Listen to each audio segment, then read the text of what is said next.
안녕하세요. 자, 교과서 음악이론 반인데요. 교과서 분석 음악이론 반이라고 해서 사실 뭐 이름은 심화통론이라고 하는 게 더 맞을 것 같아요. 제가 이제 강의를 다 짜고 나서 보니.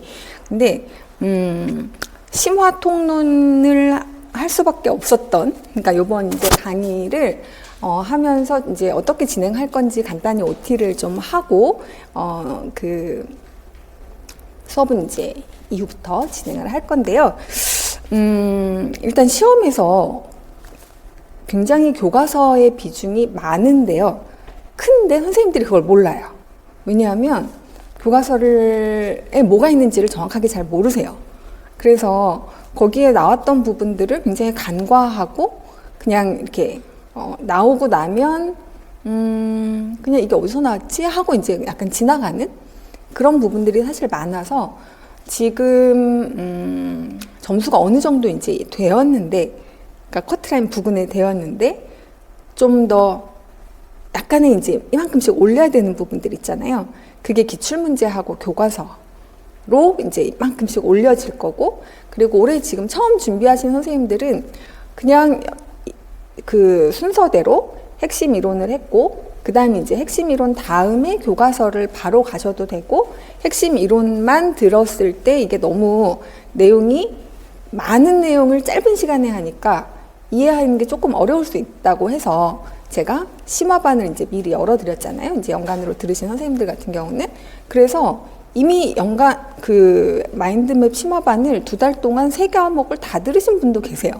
제가 너무 칭찬해드리고 싶어서 이제 복주머니에다 그걸 쓰셨더라고요. 그래서 선생님 글 같이 쉐어해도 돼요? 하고 이제 카페에다가 쉐어해드리려고 하거든요.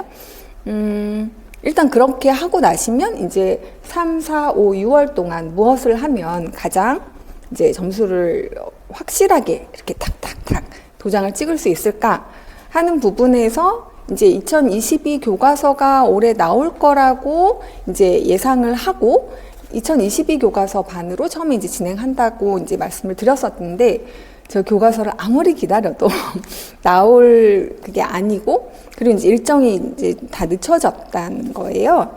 그래서 상반기에 그럼 교과서를 할 수는 없으니 만약에 이제 하반기부터 서서히 나오는데 경험상 거의 1월에 나와요. 그러니까 시험 보기 전에 거의 안 나옵니다. 이렇게 얘기가 되면 그 다음 해에 이제 나온다고 하면, 그래서 그냥 그 다음 해에 나오는 걸로 일단 생각하고 2015 교과서로 준비하시면 되고요. 그리고 만약에 그 전에 나오는 교과서들에 대해서는 제가 파이널 곡 때, 그때 모의고사 때 그 문제들을 이제 다 문제로 내서 정리를 해드리는 식으로 진행을 할 거고, 그럼 이번 교과서반은 가장 큰 특징이 뭐냐? 작년의 문제에서 거의 뭐 20여 점 정도가 통론과 관련된 문제들이 나왔어요. 연계돼서. 그러니 근데 거기에서 틀린 분들이 되게 많더라고요. 그래서 이제 이런 니즈에 대해서 어떻게 수업으로 도와드려야 하나. 그래서 이제 교과서반에서 그걸 해야겠다. 그리고 이제 제가 그동안에 하는 수업들 심화반들이 있잖아요. 서양음악사 심화반이 있고 국악 심화반이 있고 교육론 심화반이 있는데 통론 심화반은 없거든요. 근데 선생님들이 특히 고득점자들이 통론에서 마이너스 되는 부분들이 되게 많다. 그래서 이 부분을 어떻게 좀 해결을 해볼까. 그리고 그래서 약간 이론은 조금 어렵게 갈 수도 있어요. 조금 어렵다고 느낄 수도 있어요. 약간. 근데 이제 뭐 요번에 복합선율 같은 게 나왔잖아요. 그러니까 선생님들이 굉장히 양식적으로, 그러니까 사실 음악적으로는 굉장히 많이 봐왔던 건데 이름이 익숙하지 않아서 그냥 뭐 처음 보는 건가? 약간 이렇게 하고 당황할 수 있는 부분들을 미리 다 찾아놔야겠다. 약간 이제 그런 취지도 있습니다. 그래서 음악의 해석 부분이 비중이 높아지고 암기하는 비중이 점점 줄어드는 추세예요. 그런 트렌드를 어떻게 하면 이제 저 시험에 나왔을 때 적용할 수 있을 만큼의 어떤 연습을 해드릴 수 있을까 고민한 끝에 나온 게 교과서 이론반이에요. 그래서 선생님들이 이걸 통해서 약간 이렇게 가려웠던 부분들을 최대한 이제 건드려 드리고 좀 해결을 해 드리려고 합니다. 그래서 하려고 봤더니 사실 복합선율은 18세기 그러니까 이제 대위 양식에서 나온 용어이고, 그리고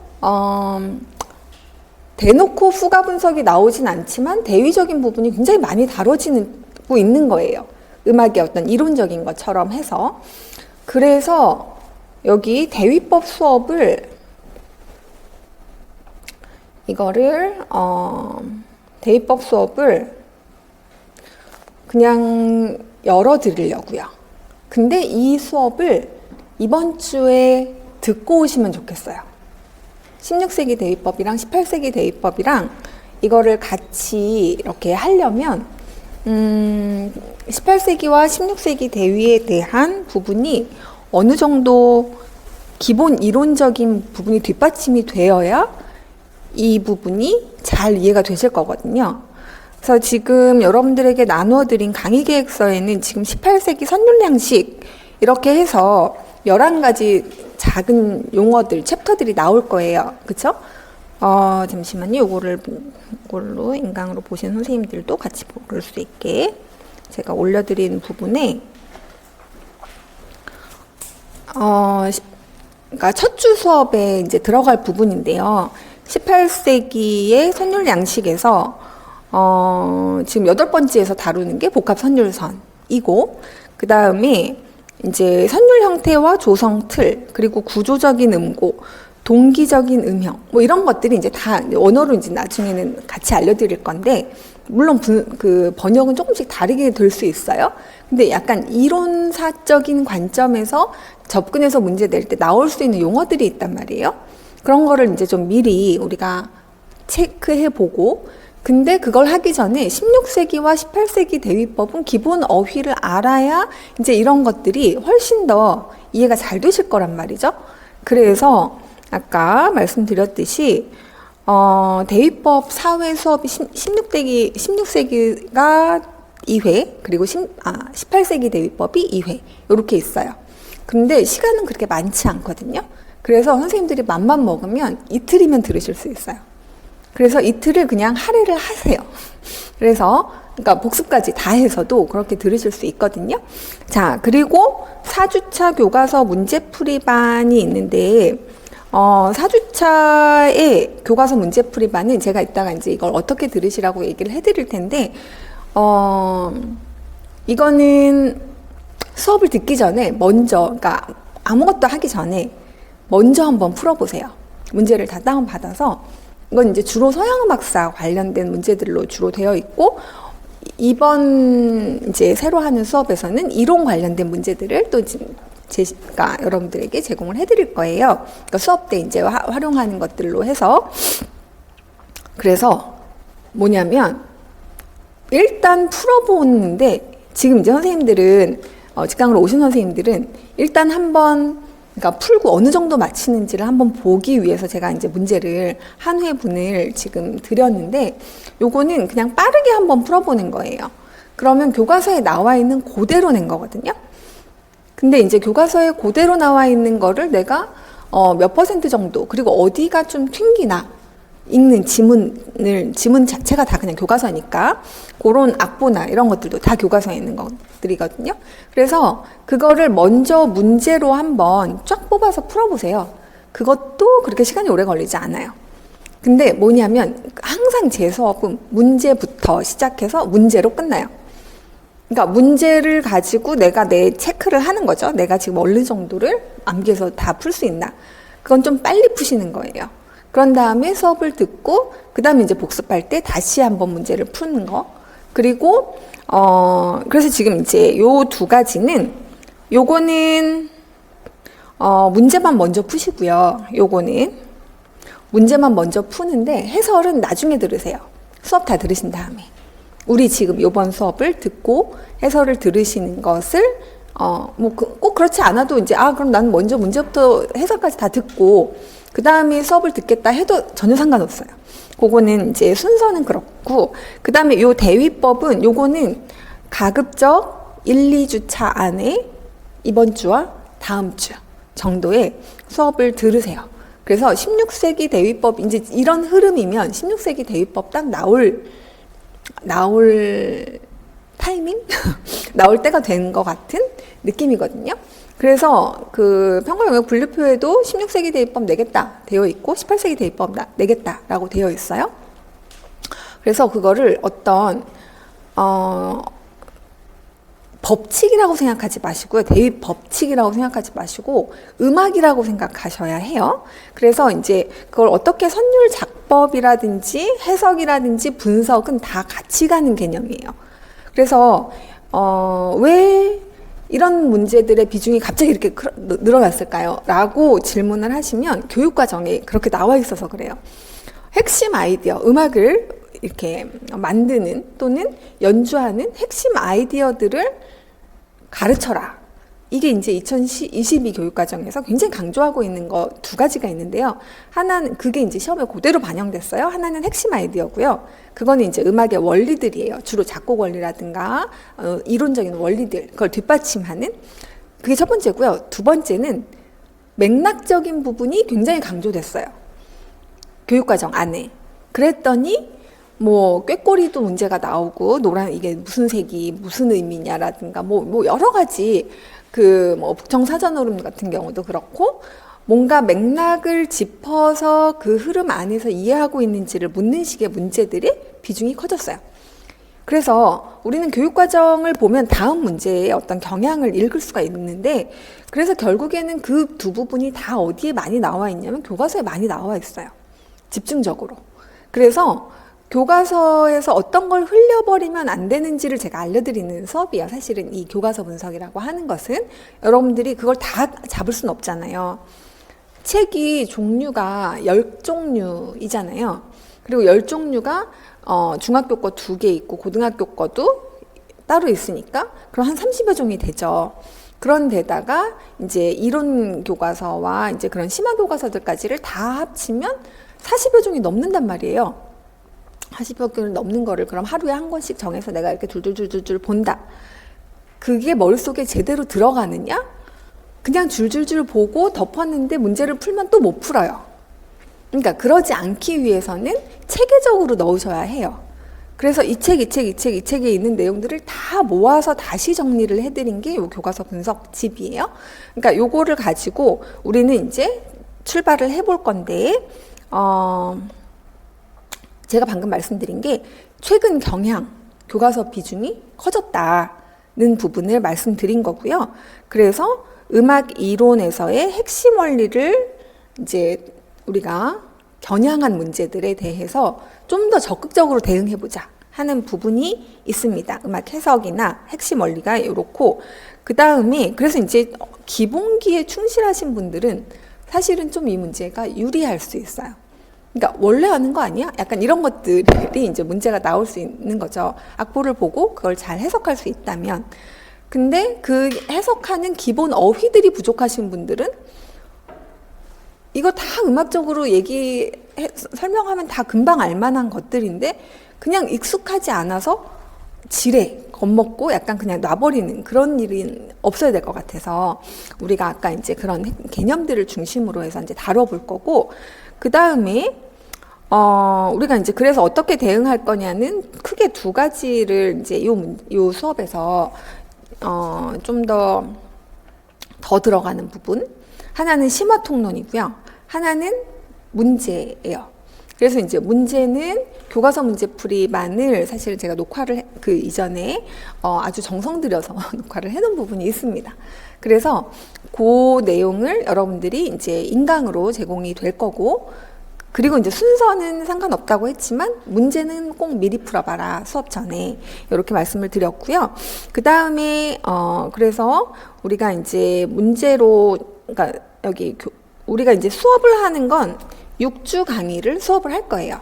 그래서 오늘 이제 OT를 하고 그 다음부터 6주 이제 진행을 하게 될 거고, 그 다음에 교과서 내용을 토대로 한 문제와 대위법은 이제 제공된다고 말씀드렸고, 자, 70점이 넘으면 교육학을 꽈락받지 않는 한 거의 붙습니다. 그러니까 이제 제가 생각하는 여러분들에게 기대하는 점수는 사실 만점이 아니에요. 만점이 아니고 70점을 넘자 이거든요. 80점이 만점인데 70점이면 충분해요. 그러면 이제 우리는 1, 2점을 버릴 수 있는 문제들도 사실 있다는 얘기인 거고, 그걸 위해서 막 많은 에너지를 쓰기보다는 한 75점 정도가 나올 수 있는 그것에 더 집중하는 게 훨씬 더 효과적이다. 인데, 이제 약점을 커버해야 성적이 오른다는 게,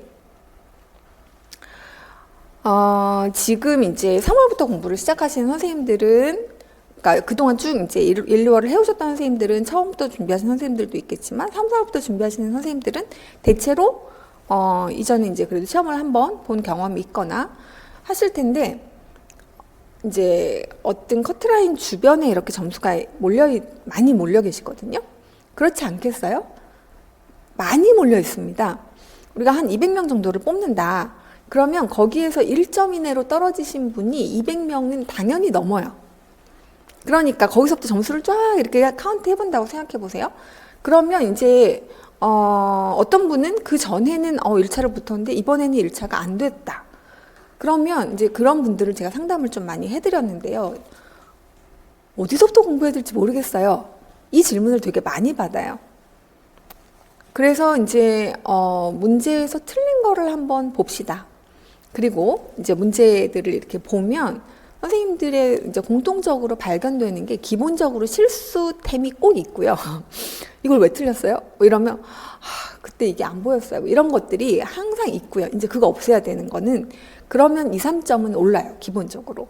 그럼 사실은 붙을 점수인 분들이 많거든요. 근데 우리가 그 실수템을 없앤다는 거는 일단은 문제로 연습해야 되는 것들인 거고, 기본적으로 내가 구멍이 있는 부분이 있으니까 점수가 그만큼 안 나온 거거든요. 그 숨어 있는 점수들을 찾으셔야 되는 것은 당연히 어디에서 찾아야 되냐면, 내가 좀 열심히 안 본 거, 그리고 약점이고, 근데 시험에는 많이 나오는 거. 그러니까 시험에 안 나오는 거에서 막 찾으려고 하시는 게 가장 어리석은 접근이에요.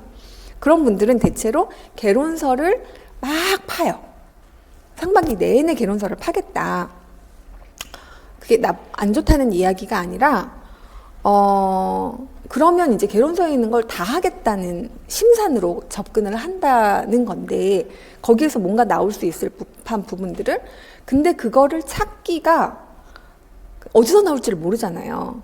그러니까 한 5%에서 10% 정도 나오는 그거를 내가 커버하기 위해서 그거를 막 여러 번 볼 시간도 없고, 기본적으로 굉장히 심화돼서 다루어지는 것을 보는 것보다는 많이 나오는데 나는 약한 부분, 그래서 내가 거기를 완벽하게 커버를 못했구나 라고 하는 부분을 찾아서 공부하시는 게 훨씬 더 효과가 좋은데, 아까 말씀드렸듯이 그게 하나는 교과서, 하나는 기출이에요.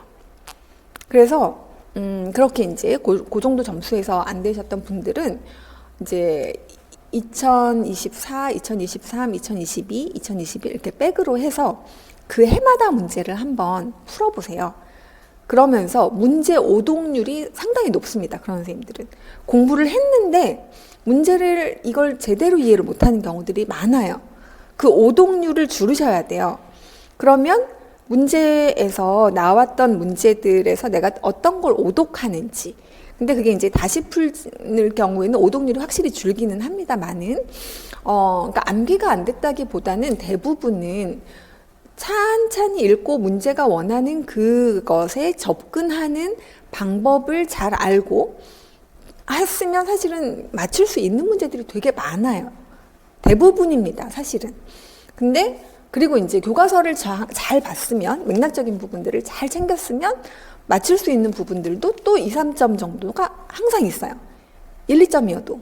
사실 1, 2점으로 붙고 떨어지는 시험이니까.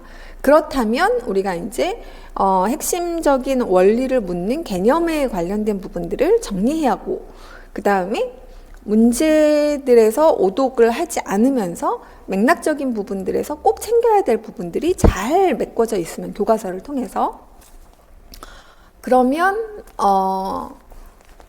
점수가 올라요. 그래서 우리가 이거를 하는 이유는 이런 것 때문에, 특히 통론에서는 이제 공부가 어느 정도 되는 선생님들이 틀린다 하면 통론에서 한두 문제는 꼭 틀리시더라고요. 근데 그게 왜, 그러니까 실수일 수도 있고 아닐 수도 있는데, 그래서 이거를 이제 원천적으로 우리가 좀 그 약점이라고 할 수 있는 부분을 커버하자. 이게 이제 우리가 이 수업을 통해서 얻고자 하는 이제 목표이고요. 그 다음에 초수 선생님들도 전혀 어렵지 않고요. 오히려 교과서 분석적인 부분의 그 수업은 초수 선생님들에게 매우 필요한, 그래서 핵심 이론을 한번 하고 그 다음에 교과서로 이제 쫙 정리를 하면 제일 중요한 것들이 탁탁탁탁 자리가 잡히는 그런 수업이 될 텐데, 그거와 통론 심화를 같이 해야 되기 때문에 제가 천천히 진행은 못합니다. 그래서 조금 빨리 진행할 거기 때문에 어디까지를 한번 봐오세요가 있을 거예요. 항상 수업에. 이제 이따가 진도표 보면서 말씀드릴게요. 자, 그러면 이렇게 개강을 했고 이제 진도표를 한번 볼게요. 여기 앞부분에 제가 적어드린 부분 있죠? 요게 교과서 분석이에요. 여기가 교과서 분석이고, 그 다음에 제가 여기 핑크로 표시해드린 요 부분이 심화이론입니다. 그래서 요거는 제가 아까 여기서 이렇게 이제 표로,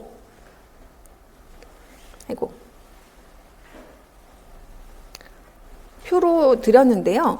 1주 수업에서는 음악이론 2권을 다 하려고 하지만 다 못해요. 그래서 그 2주차까지를 이제 음악이론을 하는 걸로 생각을 했어요. 교과서에 나온 음악이론은 예고 교과서를 이야기하는 겁니다. 근데 예고 교과서만 가지고 하잖아요. 그러면 이거를 연습하기가 어려워요. 내가 이걸 다 했나? 다 못했나? 그래서 워크북을 제가 이제 말씀을 드리는데, 여기 5번에 얘기 쓰여 있는 만점 예고 음악 문제집이라고 있죠. 요거는 예고 선생님들, 예고에서 강의하셨던 선생님들 4분이 각 분야별로 문제를 만든 거예요. 그래서 공부를 많이 하셨던 선생님들한테는 약간 쉬울 수 있고, 그리고 이제 초수 선생님들에게는 매우 유용한 워크북이 될 텐데, 근데 어떤 파트들은 공부를 이미 어느 정도 하신 선생님들에게도 정리적인 면에서 굉장히 좋은 팁들을 제공하는 책이에요. 그래서 일단 이거는 수업 때는 제가 필요한 부분만 그때그때 조금씩 설명을 드리고 그냥 연습 문제집처럼 사용을 하겠습니다. 그래서 이론이 다 끝나고 나면 교과서 파트를 하고 집에서 이제 내가 다 은간히 외웠다, 그럼 복습하는 용으로 쫙쫙 풀어보시면 거의 다 풀릴 거예요. 근데 그동안의 기출문제에서 나왔던 부분들도 있고, 그 다음에 이게 이제 막 깊이 들어가는 건 아니에요. 그래서 기본적인 암기와 예고 교과서의 내용을 한번 점검한다. 그리고 어떤 경우는 뭐 음정수라고 하는 문제가 이번에 두 개나 나왔단 말이죠. 근데 너무 잘하시는 선생님이 5도, 3도 이렇게 쓰셨다는 거예요. 그렇게 쓰면 큰일 나죠. 그쵸? 완전 5도, 뭐 단3도, 장3도 이런 식으로 앞에 이걸 다 해주셔야 되잖아요. 근데 그런 식의 실수들을 할 수 있어요. 공부를 아주 열심히 잘하시는 분들도. 그래서 중요한 것은 어떤 문제에서 어떤 걸 물어봤을 때 어떤 식으로 답을 해야 되는가 하는 기본 용어들의 정리가 필요하고, 그 다음에 아주 기본적인 것도 내가 구멍이 없는지 꼭 체크를 해보셔야 돼요. 통론에서 의외로 그런 식의 어떤 그 부분들이 구멍이 있는 거예요. 그리고 통론에서 제일 중요한 게 뭐냐라고 하면, 일단 통론을 우리가 왜 공부하느냐라고 했을 때 음악을 해석하기 위해서예요. 음악을 해석하는 거. 그러니까 나타낸 말이 나오는 거는 나타낸 말을 왜 문제를 낼까요? 그 음악에서 변화되는 부분을 그 나타낸 말을 표현해서 쓰자는 거잖아요. 그럼 이 나타낸 말은 음악의 맥락상 여기서 작곡의 원리적으로 봤을 때 얘는 왜 더 커질 수밖에 없고 여기는 음악적으로 작아질 수밖에 없는지에 대한 이유를 여러분들이 설명할 수 있어야 돼요. 그러니까 지금의 문제는 음악을 해석하기 위해서 통론을 하는 거지 일일이 하나씩 우리가 막 암기를 하기 위해서 하는 게 아니에요. 물론 그런 걸 하기 위해서는 암기가 되어 있어야 문제를 풀지만 기본적으로 접근 자체가 해석이라고 하는 거가 초점이라는 것이에요. 그러면 뭐 콘솔리디노가 나왔어요. 여기 콘솔리디노 왜 넣었어? 라고 물어보는 식이에요. 그러면 오케스트라가 쫙 있는데 단선율로, 그러니까 그 주요 선율을 목관악기한테 줬는데 그 목관악기한테 피아노를 준 거예요. 그럼 목관악기가 쬐까맣게 연주를 하는데 현악기들이, 그 많은 현악기들이 둥둥 이렇게 크게 해보면 소리가 이제 묻힐 거 아니에요? 그러니까 당연히 얘는 야금기를 껴서 연주를 해야 되는 부분이고 어느 순간은 그거를 풀어서 연주를 해야 되는 부분인 거고, 이런 식으로 음악적인 맥락을 읽어주는 게 기출문제에선 되게 많이 나옵니다. 그리고 왜 자유롭게 연주하는 부분이 여기 이렇게 나와 있는지, 그리고 이건 이제 자유롭게 연주하라는 의미인지 정확하게 여기는 칼박으로 해라는 얘기인지, 이런 것들은 해석에 있어서 되게 중요한 파트들이 문제가 나오는 거예요.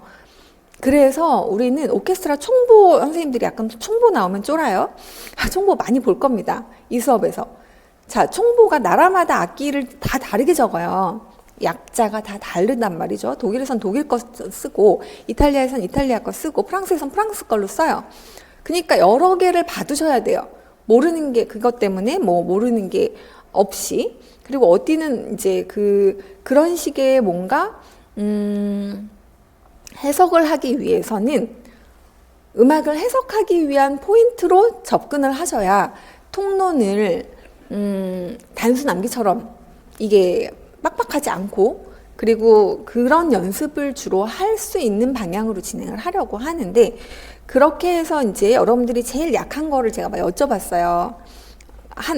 이걸 준비하면서 많은 선생님들한테, 합격하신 분에게도 여쭤보고 또 안 되신 분에게도 여쭤보고 점수가 많이 깎이신 분에게도 여쭤보고, 그리고 이제 한두 달 정도 이제 공부를 제대로 하신 선생님들에게도 여쭤봤는데, 공통적으로 어렵다고 하는 부분들이 좀 이렇게 모이더라고요. 그래서 지금 여기 특강으로 해놓은 부분이 말하자면 심화통론 수업이라고 진행을 생각하시면 돼요. 그래서 이 반은 거의 반반 정도씩 운영을 할 건데, 반보다는 조금 더 교과서가 일단 양이 많기 때문에 시간은 조금 더 들어갈 거예요. 그렇지만 심화통론에서는 일단 18세기의 선율양식부터 시작해서 2성부, 3성부의 작법과 그 다음에 그거의 해석은 어떻게 해야 되느냐. 그러니까 당연히 화성적 어휘가 어느 정도 되어 있고 대위적 어휘가 어느 정도 되어 있어야 이 수업을 들으시는데 문제가 없을 거예요. 그래서 이 부분에 이제, 그래서 미리 제가 대위 수업을 듣고 오시면 사실은 문제가 없을 것 같거든요. 화성은 아주 기본 어휘만 있어도. 그래서 이 심화통론에서, 그러니까 이거는 아주 깊게 들어가는 건 사실은 못하고요. 내가 새로운 용어가 튕겨서 이거 무슨 말인지 잘 모르고 못 풀겠어 하는 거는 없게. 이게 이제 우리의 취지이고, 그 정도의 개념들을 그러니까 이론적인 수업, 그러니까 이론을 묻는 질문들에서 나올 수 있는, 그러니까 복합선율 같은 정도의 어떤 뭐 새로운 용어들이라든가, 아니면 새로운 용어가 아닌데도 여러분들이 그냥 나만 튕길 수도 있어요. 그런 것들을 한번 체크를 해보는 거죠. 그래서 이 작법 같은 경우는 2성부, 3성부의 대위적인 작법에서는 이제 우리가 많이 나오는 것들이 무슨 뭐 전위도 있고, 그러니까 이제 모방도 있고, 이번 팔도 모방 뭐 이런 거 나왔잖아요. 그러니까 이게 어느 정도들의 어휘들을 우리가 다 생각하고 있으면 그 중에서 이제 답을 할 수 있는 부분들이 있는데, 그냥 음악을 이걸 어떻게 되어 있는지 읽어달라는데, 이게 모방이 몇 박 뒤에 모방이 나오냐고 물어봤어요. 그러면 이거는 몇 박 뒤에 모방이 나오고 이거는 뭐 2박 뒤에 나오고 이거는 8박 뒤에 나오고 그 시간차가 어느 정도이냐에 따라서 또는 어떤 건 확대가 되어 있고 어떤 건 축소가 되어 있고 어떤 건 전위가 되어 있느냐에 따라서 이게 이제 어떤 건 또 스트레토가 될 수도 있고 어떤 건 아닐 수도 있고 그러니까 음악을 그럼 이제 그런 텍스처상에서의 문제는 무엇을 일으키냐면 그 짜임새를 통해서 긴장도를 또 만든단 말이에요. 그러니까 음악이 긴장도가 높아지는 부분과 아닌 부분이 어떻게 남은 다른 요소들을 어떻게 배치했는가. 이런 것들을 이제 음악적으로 생각하는 연습. 사실 이게 이번 수업의 심화 통론의 포인트예요. 그러니까 우리가 물어볼 거를 대략 예상을 해본다면 이라고 해서 이제 제가 용어들을 어느 정도까지 들어갈 건지를 일단 18세기 선율 양식 같은 경우는 여기 요 정도 나오는 거를 보시면 여러분들이 이 동기적 음형이라고 하는 거 그래서 시퀀스에 대한 이해가 어느 정도 되어 있느냐 시퀀스는 그동안에 이제 물어봤던 것 중에 가장 많이 물어봤던 게 시퀀스거든요. 그렇고 그 다음에 이제 악구와 종지 이것도 출제 빈도가 굉장히 높죠. 그쵸? 그리고 박자, 그 다음에 선율, 리듬. 그러니까 이렇게 나오면 선생님들이 이 제목을 갖고 뭘 하려나. 근데 대부분 18세기 선율 작법을 중심으로 볼 거예요. 또 춤곡이라든가 아니면 그러니까 이제 바흐의 어휘를 중심으로 해서 16, 17, 18, 그러니까 바흐가 18이죠. 18세기죠. 그러면 그 이전에 나오는 거는 이제 여러분들이 16세기 어휘를 대위 수업을 통해서 익혔다고 치고 그 다음에 18세기 어휘가 19세기까지 계속 이어진단 말이에요.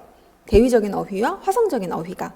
그러면 이 두 가지가 음악적인 다양한 요소별로 이제 나올 거예요. 그래서 짜임새적인 이야기, 그 다음에 음계적인 이야기, 그 다음에 뭐 이런 것들이 요런 개념을 중심으로 물어볼 만하다라고 생각을 해서 이렇게 뽑아본 거고 그 다음에 요렇게 해서 사실 이거를 6주에 양식별 분석 방법이라고 해서 여기에서는 이제 뭐 20세기 양식이라고 하면 뭐 12음열기법도 읽어주셔야 되고 그 다음에 복화음도 읽어주셔야 되고 복박자도 읽어주셔야 되고 이런 것들이 나오겠죠. 그러니까 악보상에서 읽어서 그 시대의 스타일을 묻는 문제들이 좀 많이 나온단 말이에요. 그런 식의 분석들은 마지막 시간에 좀 정리를 음악사까지 다 해야 이게 얘기가 되거든요. 그래서 그때 정리를 해드리려고 하고 그 앞에서는 이제 형식론과 ICT 요 부분은 ICT는 교과서반에서 교과서에서 다루는 ICT 정도를 여러분들이 이해할 수 있는 정도로 다룰 겁니다. 그리고 이번에 교과서 아니고 수업 실현이 ICT가 나왔잖아요. 그래서 그러니까 그 악보 프로그램 그 다음에 사보 프로그램이죠. 기본적으로 여러분들이 어떻게 되어 있는지 여러분들이 직접 다 다루지는 못해도 그걸 가지고 수업을 할 수 있을 만큼은 준비가 다 돼야 돼요. 그래서 그 악보에 대한 거 사보 프로그램 그 다음에 시퀀서 프로그램 시퀀서는 이제 제가 어떤 곡들을 따따따따 이제 제 건반 가져와서 보여드릴 건데요. 그 건반을 입력을 하면 얘가 그냥 바로 컴퓨터로 그 음들이 입력이 되죠. 그러면 내가 처음에는 베이스부터 찍고 그걸 찍는다고 그래요. 그러니까 왜냐면 이제 레코딩을 계속 하는 거니까. 그 다음 그거 레코딩 위에다가 화음을 찍고 그 다음에 이제 주선율 찍고 물론 주선율부터 찍고 이제 반대로 해도 돼요.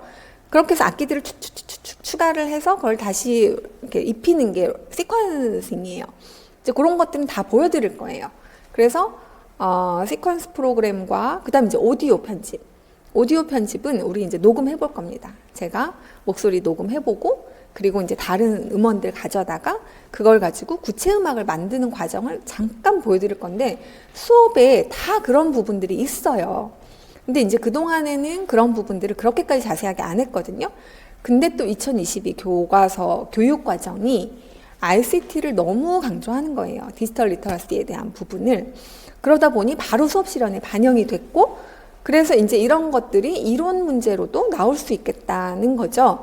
그러면 그동안의 교과서에서 여러분들이 그냥 스킵했던 부분들을 하나하나 그러니까 혼자 해결되는 부분들은 제가 그냥 설명 자세하게 안 하고 딱딱딱딱 이거 이런 거 봐두세요 라고 얘기하고 넘어갈 건데, 이런 부분들은 제가 안 해드리면 사실은 이제 접해보지 않고 그냥 거기 나온 그림만 보고 가시는 거예요.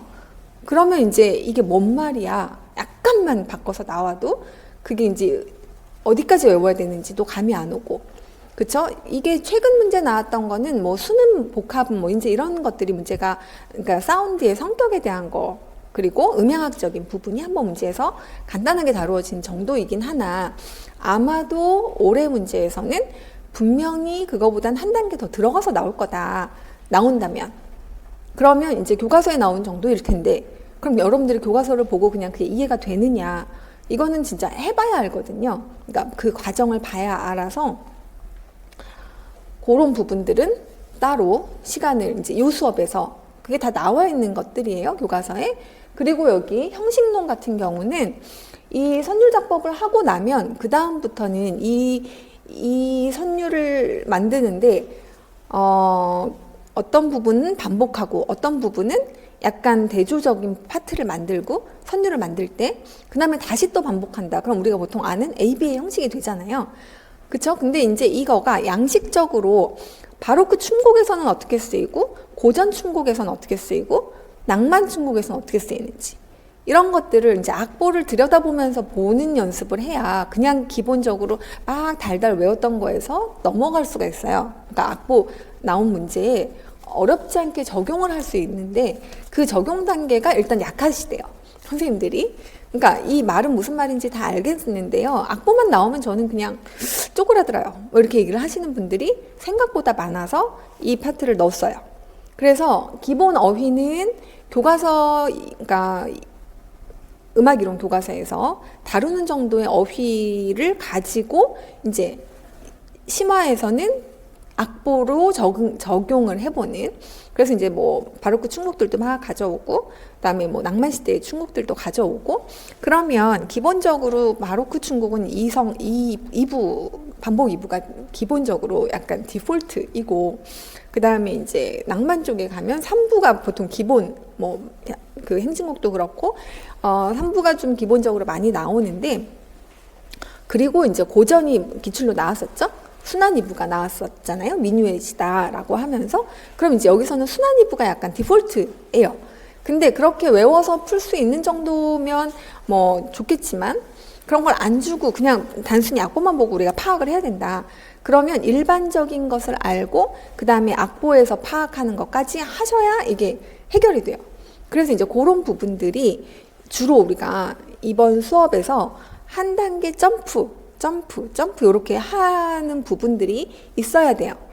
그래서 기본적으로 교과서에서 내가 놓쳤던 부분 찾기가 하나 있고, 이제 공부를 조금 하신 분들은 그 다음에는 이 악보나 그 밖에 적용 문제가 나왔을 때, 통론에 대한 적용 문제가 나왔을 때 이렇게 자신 있게 할 수 있는 정도의 어떤 그러니까 주눅들지 않을 만큼 우리가 좀 해보자. 요게 이제 요 수업에서 다루려고 하는 6주의 계획이에요. 그리고 5월에는 국악으로 넘어가는데요. 국악 같은 경우도 또 약한 부분들이 있죠, 선생님들이. 국악에서 제일 약한 부분 물어보면 제일 많이 얘기하시는 게 악기론이 되시더라고요. 그래서 이제 국악은 악기론을 좀 더 시간을 많이 할애할 거고, 서양음악에서의 악기론은, 여기 악기론 부분은 핵심 이론 때 시간이 없어서 악기를 하나하나씩, 그러니까 아주 자세히는 못 봤다. 근데 이론 교과서에는 악기에 대해서 비교적 자세히 나와 있기 때문에 그 악기를 이제 교과서를 통해서 보는 정도로 우리가 보셔도 충분합니다. 그래서 그리고 악기로는 뭐랑 연결이 되냐면 교수법이랑 또 연결이 돼요. 교수법에서 이제 악기적인 부분으로 문제가 나왔던 게 오르프 악기가 문제로 나왔었죠. 그러면 오르프 악기다. 그러면 이제 이게 메탈이냐 아니면 우드냐, 뭐 이제 이런 재료적인 부분들을, 이게 왜 중요해? 근데 왜 중요한지 아셔야 돼요. 합주를 시켰어요, 학생들한테. 너는 궁 하라고 했고, 얘는 궁, 여기서 궁, 딱 궁, 딱 궁 이렇게 나요. 근데 궁 딱 이거가 둘 다 타악기인 거, 그러니까 타악기 중에서 나무인 거랑 궁은 나무인데 딱은 금속인 거랑 어떤 게 더 효과적일까요? 뭔가 색채가 다르면 좀 더 효과적이겠죠. 그리고 계속 하는 뭐 보르둔이나 할 수 있는 악기들은 그럼 어떤 거를 같이 하고 있으면 이들의 조합이 가장 음악적일까? 이제 이런 고려를 해서 오르프 악기가 나오는 거거든요. 그러니까 이게 뭘로 만든 악기야를 물어보는 거예요. 그리고 그렇게 분류가 되어 있으면 이제 우리가 합주를 할 때 고려하는 게 있거든요. 음색의 다양성과 음역의 다양성을 고려해서 합주를 해요. 지금 연주를 할 때. 그러면 이제 이걸 수업에도 적용할 수 있겠죠. 그리고 저음으로 둥둥거리는 악기와 그 다음에 딱딱딱딱딱딱 뭐 이런 이제 위에서 막 노는 악기를 하고 싶다.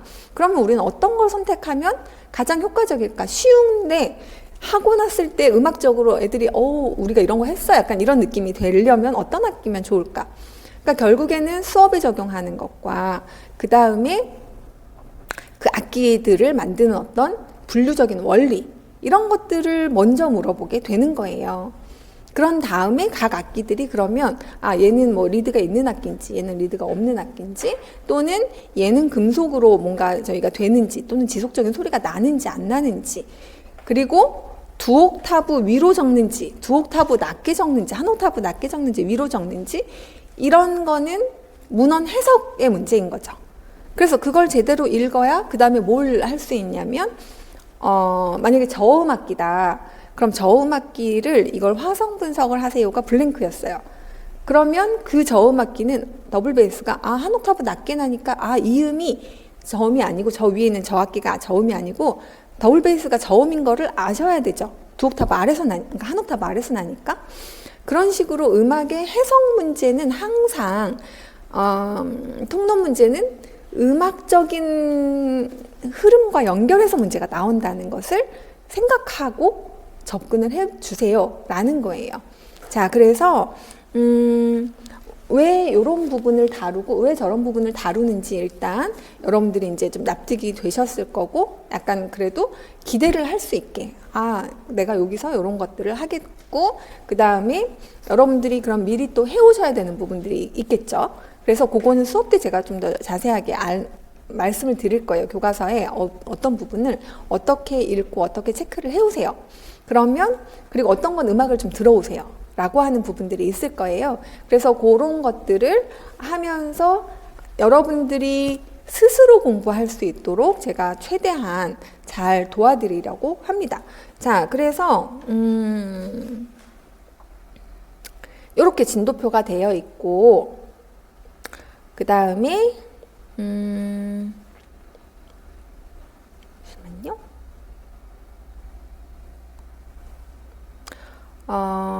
교재가 자, 교재는 이걸로 보겠습니다. 교재는 그래서 제가 지금 이거를 구입하시고 주문하시고 이제 준비하시려면 시간이 좀 걸릴 것 같은데 요 수업이 6주 수업으로 되어 있어서 우리가 시간이 조금 여유가 있어요.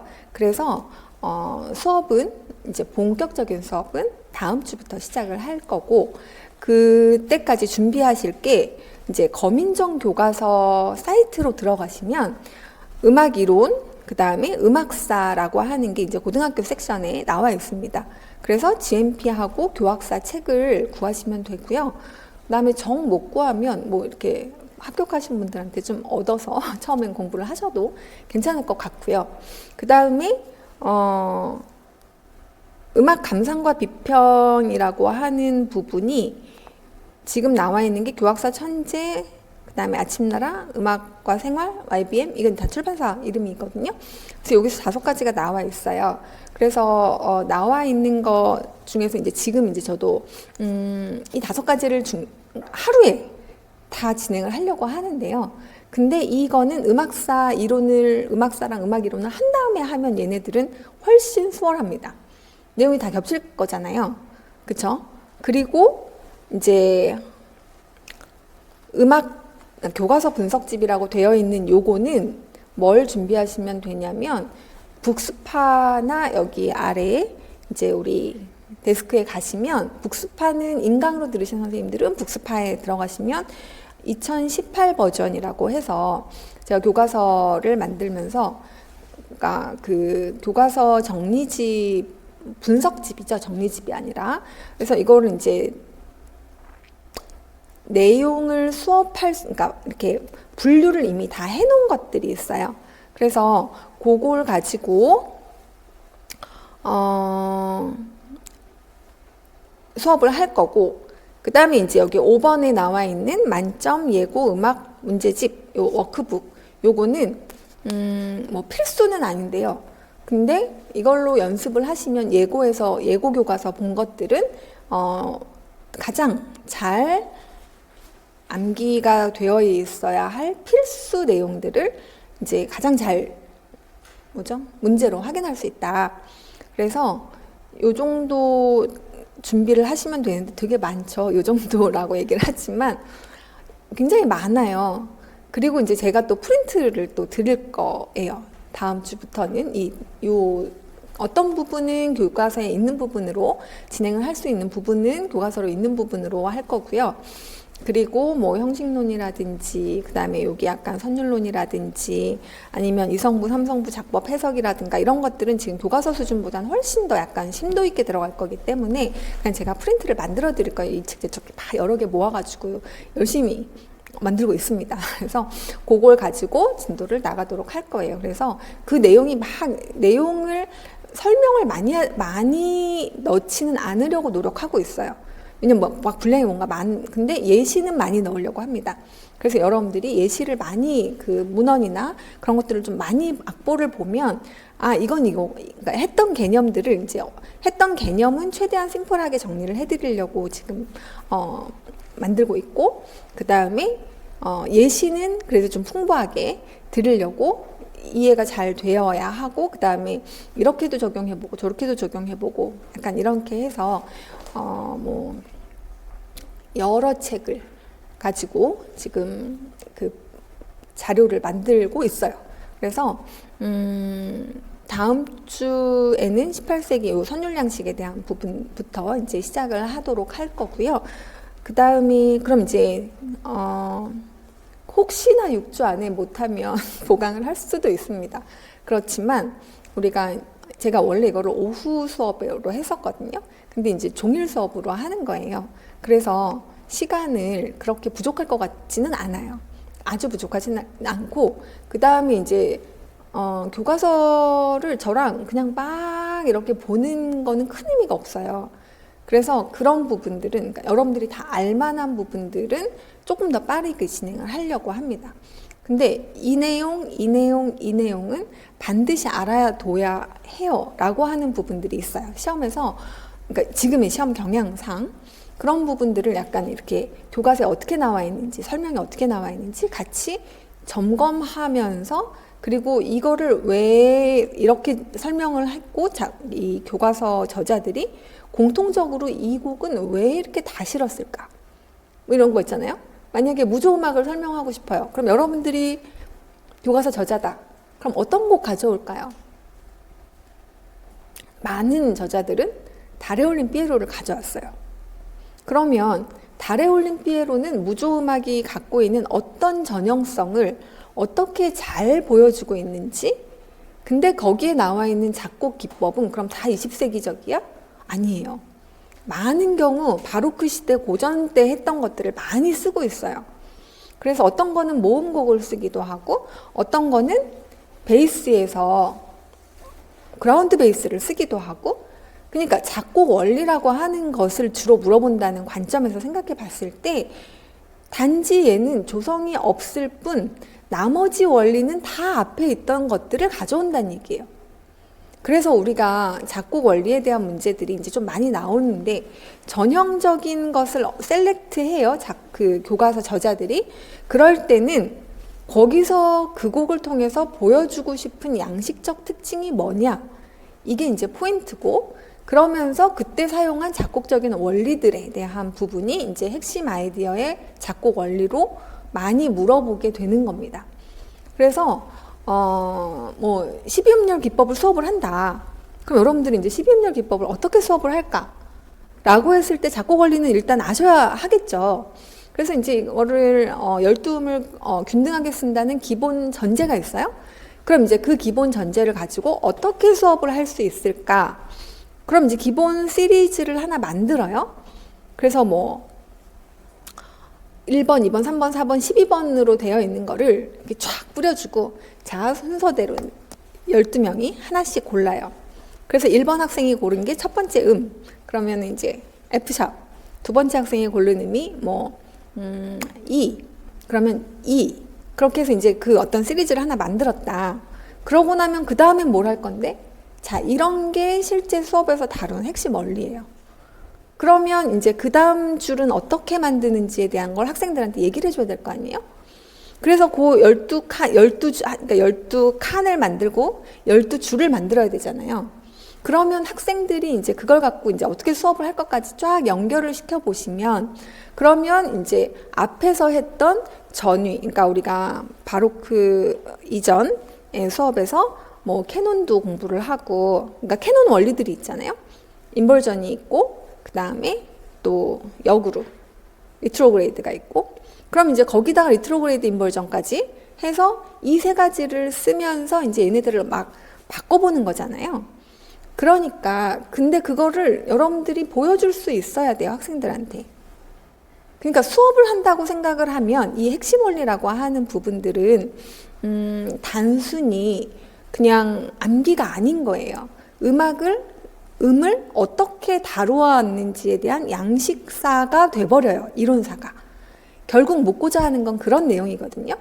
그리고 그거를 어떻게 해석할지에 대한 부분들이, 그건 이제 연주를 학생들한테 시키려면 고전곡을 같이 연주를 시킨다. 또는 낭만의 예술가곡을 연주를 시킨다. 그러면 이들은 무엇을 고려해서 연주를 해야 될까요? 또는 오페라를 부르게 시킨다. 또는 감상을 시킨다. 그러면 그 상황을 알아야 되잖아요. 그 상황을 알려주는 건 뭐예요? 시예요. 그쵸? 예술가곡은? 그 다음에 오페라는 뭐예요? 스토리예요. 그러면 그 스토리에서 왜 여기에서 자유롭게 하라는 그 멘트를 여기다가 줬을까요? 악기는 노래를 따라하라는 얘기를 왜 줬을까요? 그러면 그 스토리랑 연결이 되는 거예요. 그래서 결국에 음악적인 어떤 작곡가가 선택을 한 이유가 결국엔 해석이 되는 거예요. 그걸 살려서 연주를 하면 해석을 잘해서 연주했다고 하는 거죠. 작곡가의 의도를. 근데 이 작곡가는 왜 그런 의도를 가졌고, 그 의도는 그가 속해 있는 문화권에서 그 시대에 사용된 음악 어휘를 가지고 얘기를 할 수밖에 없는 거예요. 그걸 우리 양식이라고 합니다. 그래서 바로크 작곡가들은 바로크의 양식으로 곡을 썼고, 20세기 작곡가들은 20세기 어휘로 곡을 써요. 그럼 이들이 선택할 수 있는 음악, 내가 표현하고자 하는 무언가가 있고, 그 다음에 그거를 시가 있거나 스토리가 있거나 이런 음악도 있지만 그런 게 전혀 없는 음악, 절대 음악을 할 때는 그럼 이제 나는 무슨 원리로 곡을 쓸까? 그 다음에 그거를 감상하는 입장에서는, 또는 연주하는 입장에서는 어떻게 해석해서 연주하거나 또는 어떻게 분석할 수 있을까? 감상일 경우에는. 그게 이제 결국 우리가 학교에서 하는 음악 행위 전반이에요. 가창, 연주, 그 다음에 작곡, 분석. 그러니까 분석이 아니라 감상. 요 네 가지가 학교에서 하는 음악 수업의 전반인데, 그걸 교사가 잘 가르칠 수 있느냐를 하기 위해서 우리가 1차 시험을 보는데, 그거에 대한 기본 원리가 우리가 지금 하는 음악 어휘들을 어떤 식으로 운용할 것인가 하는 핵심 원리가 됩니다. 그래서 이제 요번 수업은 그거를 우리가 한번 양식사별로 다루어 볼 건데, 기본적으로 화성어휘를 쓰는 17세기, 18세기, 19세기 여기는 여기에 어휘가 있고 공통어휘죠. 대체로 화성이라고 하는, 화성대위라고 하는 그리고 그 앞에는 이제 선법, 그 뒤에는 이제 다양한 그 여태까지 해왔던 음악 언어에서 벗어나려고 하는 모더니즘적 시도들이 근현대를 이루는 양식적 특징들이에요. 그래서 이런 음악사와 음악 이론은 분리돼서는 안 된다. 이거를 이제 같이 보는 거가 거기까지 가셔야 해요. 그래서 우리는 예측을 어느 정도는 할 수 있어요. 그러니까 어떤 의도로 시험을 내는지를 알 수 있죠. 교사들에게 기대하는 부분들은. 그래서 그런 것을 잘 해석할 수 있느냐, 해석해서 가르칠 수 있느냐, 또는 잘 분석해서 가르칠 수 있느냐, 또는 그걸 가지고 작곡을 가르칠 수 있느냐. 이제 요 정도의 그거를 생각한다고 하면 어렵게는 내지 않습니다. 그러니까 이게 못하게 막 그렇게 문제를 내지 않아요. 절대로. 수준이 교과서 수준에서 내요. 근데 그 교과서 수준으로 내는 거를 이 시험 보는 입장에서 이게 교과서 수준이라는 생각을 못하고 풀면 안 돼요.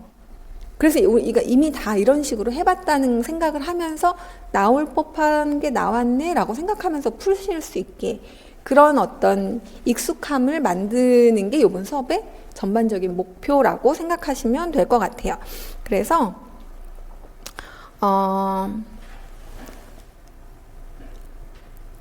OT가 조금 길어졌죠.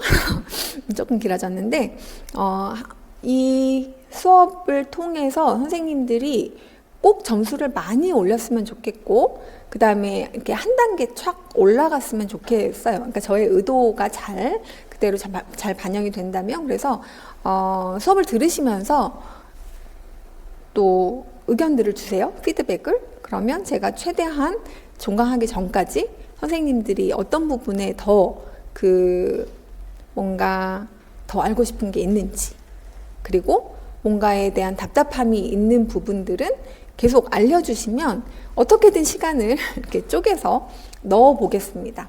그래서 이번 수업에서는 그동안 한 번도 해보지 않은 시도예요. 그동안의 수업에서는 그냥 교과서를 최대한 잘 분석해 드리자. 여기까지. 그리고 분석한 거를 인출할 수 있는지 확인해 드리자.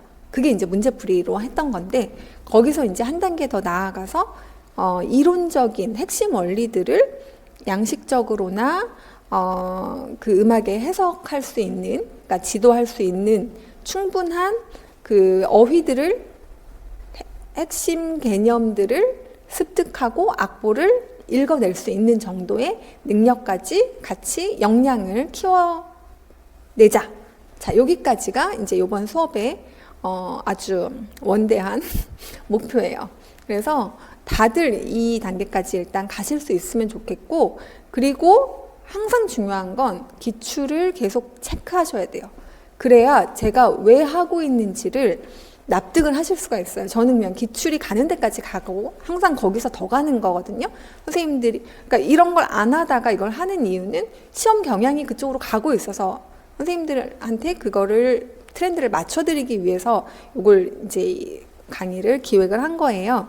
그러니까 이걸 통해서 지금 대위, 그다음에 그리고 기본 분석, 그리고 이제 그걸 인출해서 확인하는 것까지, 그리고 악보들 다양한 해석하는 것까지 이번 수업에서 잘 이렇게 역량을 쌓아서 시험 때까지 잘 유지하시기 바라겠습니다. 자, 여기까지 하고 일단 오늘 OT는 마치도록 할게요.